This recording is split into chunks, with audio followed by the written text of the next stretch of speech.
Hello everyone, today our topic is memory management requirements. आज की video में हम पढ़ेंगे कि मेमोरी को मैनेज करने के लिए किन किन चीज़ों की रिक्वायरमेंट्स होती हैं। सबसे पहले हम देखते हैं कि मेमोरी मैनेजमेंट क्या होता है। Memory management keeps tracks of all the status of each memory location whether it is allocated और free. It means memory management एक ऐसी टेक्निक है जो कि उन मेमोरी में अवेलेबल स्पेस का पूरा स्टेटस रखती है, जैसे कितनी स्पेस जो है किसी भी प्रोसेस के थ्रू यूज़ कर ली गई है और कितनी जो इस मेमोरी की स्पेस है वो फ्री है, जिसे फ्यूचर में किसी भी प्रोसेस को अलोकेट किया जा सकता है। It allocates the memory dynamically to the program at their request and free it for reuse when it is no longer needed. It means जब भी कोई प्रोग्राम एग्जीक्यूट होता है और एग्जीक्यूशन के टाइम पे ये मेमोरी के लिए रिक्वेस्ट करता है, तो मेमोरी मैनेजमेंट टेक्निक मेमोरी को डायनेमिकली प्रोग्राम को अलोकेट करवाती है। जब उसकी एग्जीक्यूशन हो जाता है प्रोसेस का, तो वो मेमोरी को फ्री कर लेती है। अब अगर ये मेमोरी लंबे समय तक यूज़ नहीं हो रही है उस प्रोसेस के थ्रू, तो फिर वह किसी अदर प्रोसेस को इस मेमोरी को अलोकेट कर सकती है।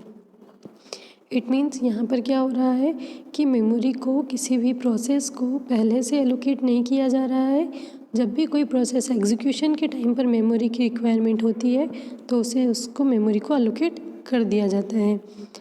Memory management means to satisfy some requirements that we should keep in mind. Memory management में कुछ चीज़ें होती हैं जिसे हमें माइंड में रखना चाहिए कि इन रिक्वायरमेंट की नीड होती है जब भी हम मेमोरी मैनेजमेंट की बात करते हैं। जैसे फर्स्ट है मेमोरी मैनेजमेंट में रिलोकेशन। इट मीन्स एक जगह से दूसरी जगह होना। Programmer does not know whether the program will be placed in memory when it is executed. जो प्रोग्रामर होता है उसे ये नहीं पता होता कि जो उसके प्रोग्राम को मेमोरी में कहाँ रखा जा रहा है और कब उसे एग्जीक्यूट करना है। ठीक है, while a program is executing it may be swapped to disk and returned to the main memory at the different location. जब भी किसी भी प्रोग्राम को एग्जीक्यूट किया जाता है, ठीक है, तो क्या होता है कि वो प्रोग्राम स्वैप आउट हो सकता है डिस्क में और फिर वापस से उसे मेमोरी में स्वैप इन किया जा सकता है। जैसे एग्जांपल के लिए देखें कि हम क्या करते हैं कि मेमोरी मैनेजमेंट की नीड कब हो रही है, जब हम मल्टी प्रोग्रामिंग कर रहे हैं, मतलब एक समय पर हम एक से ज़्यादा प्रोसेस को एग्जीक्यूट कर रहे हैं। अब प्रोसेस हमारे पास 3 प्रोसेस है, ठीक है।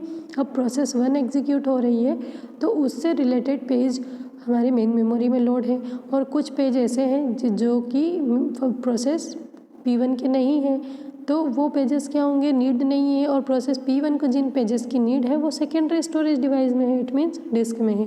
तो इस कंडीशन में क्या होता है, पेज फॉल्ट हो गया।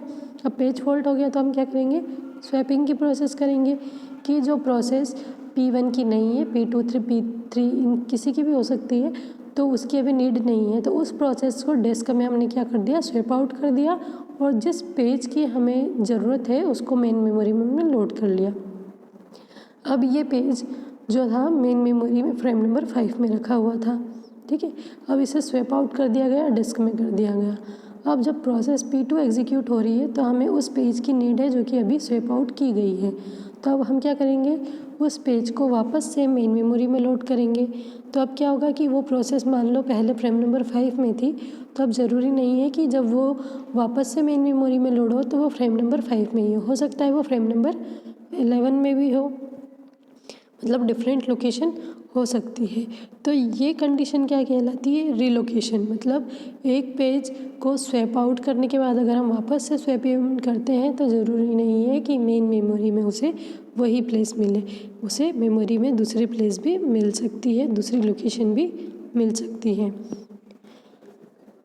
Memory reference must be translated in the code to actual physical memory address. मतलब मेन मेमोरी का जो रेफरेंस है, जो उसका एड्रेस है, उसे किस में, फिज़िकल मेमोरी एड्रेस में ट्रांसलेट किया जाता है। ये रिलोकेशन था।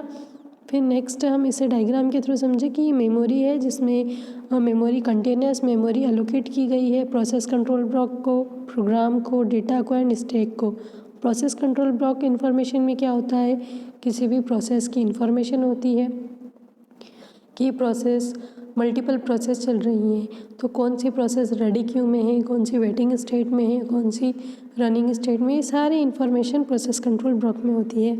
फिर प्रोग्राम जो कि मेन मेमोरी में लोड होता है, और प्रोग्राम से रिलेटेड डेटा जो रेफरेंस डेटा होता है वो भी मेन मेमोरी में होता है।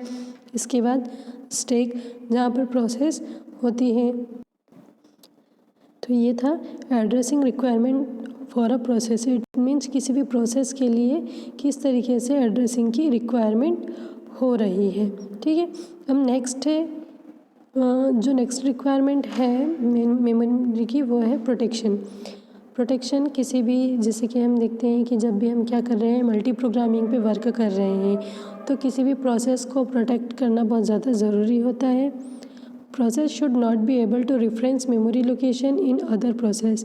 मतलब कि क्या है, प्रोसेस एबल नहीं होती है किसी भी मेमोरी लोकेशन की रेफरेंस के लिए, है ना।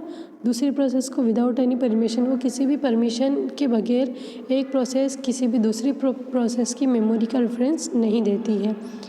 Impossible to check absolute address at compile time. Compile time पर एब्सोल्यूट एड्रेस को चेक नहीं किया जा सकता, तो फिर कब किया जा सकता है, तो इसे जो है रन टाइम पर एब्सोल्यूट एड्रेस को चेक किया जा सकता है।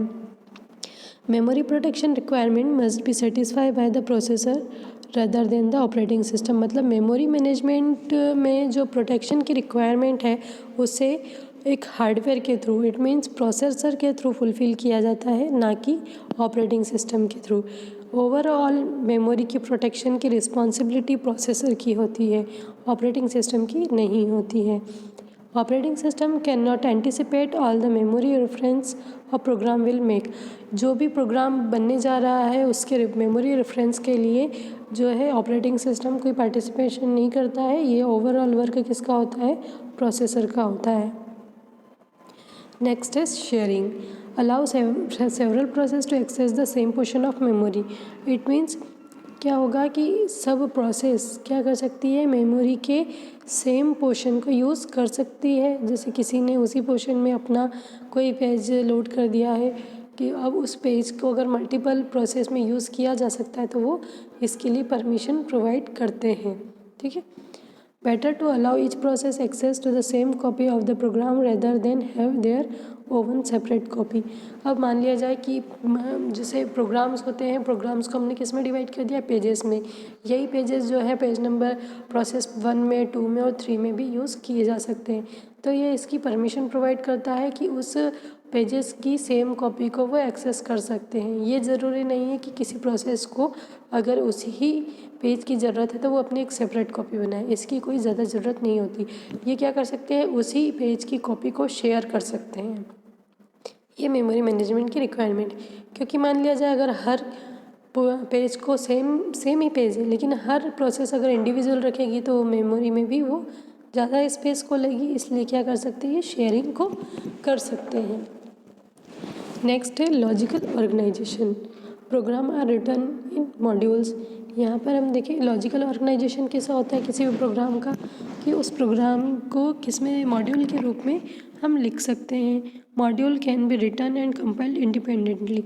जब भी हम क्या करते हैं कि एक इंडिविजुअल मॉड्यूल होता है तो उस मॉड्यूल को हम इंडिपेंडेंट क्या कर सकते हैं, कंपाइल भी कर सकते हैं और उसे लिख भी सकते हैं, उसमें मैनिपुलेशन भी कर सकते हैं।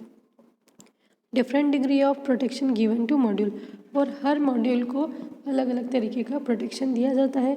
जैसे एक मॉड्यूल है उसमें हम मैनिपुलेशन नहीं कर सकते, सिर्फ उसे रीड कर सकते हैं। कुछ मॉड्यूल्स ऐसे भी होते हैं जिसे हम रीड भी नहीं कर सकते, मैनिपुलेशन भी नहीं कर सकते, राइट भी नहीं कर सकते, सिर्फ क्या कर सकते हैं, हम उसे एग्जीक्यूट कर सकते हैं। Share modules among process. मतलब एक मॉड्यूल को मल्टीपल प्रोसेस के बीच में शेयर भी किया जा सकता है। नेक्स्ट है physical organization. Memory available for a program plus it data may be insufficient. क्या होता है कि मेमोरी जो है वो किसी भी प्रोग्राम के लिए अवेलेबल की जाती है और हो सकता है कि वो मेमोरी उससे रिलेटेड डेटा के लिए सफिशिएंट ना हो। ये क्या कहलाता है, फिर overlaying allow various module to assign a same region of memory. जब मेमोरी में स्पेस नहीं है तो ओवरलेइंग एक टेक्निक है जिसके थ्रू ये क्या करता है, अलाउ करता है कि बहुत सारे मॉड्यूल को मेमोरी के एक ही रीजन में रखा जा सकता है। Programmer does not know how much space will be available. Program को नहीं पता होता है कि किस तरीके से ये जो है स्पेस अवेलेबल की जाएगी, लेकिन ओवरलेइंग के थ्रू क्या कर सकते हैं, मल्टीपल वेरियस मॉड्यूल को सेम रीजन में रख सकते हैं मेमोरी में। तो ये कुछ मेमोरी मैनेजमेंट की रिक्वायरमेंट्स थी, जिसमें कि हमने जो है शेयरिंग, लॉजिकल ऑर्गेनाइजेशन, प्रोटेक्शन पढ़े हैं। जब भी हम मेमोरी का मैनेजमेंट करते हैं तो इन चीज़ों को हमें माइंड में रख कर ही मेमोरी का मैनेजमेंट करना चाहिए। आई होप आपको आज का वीडियो यूज़फुल लगा होगा। Thank you very much.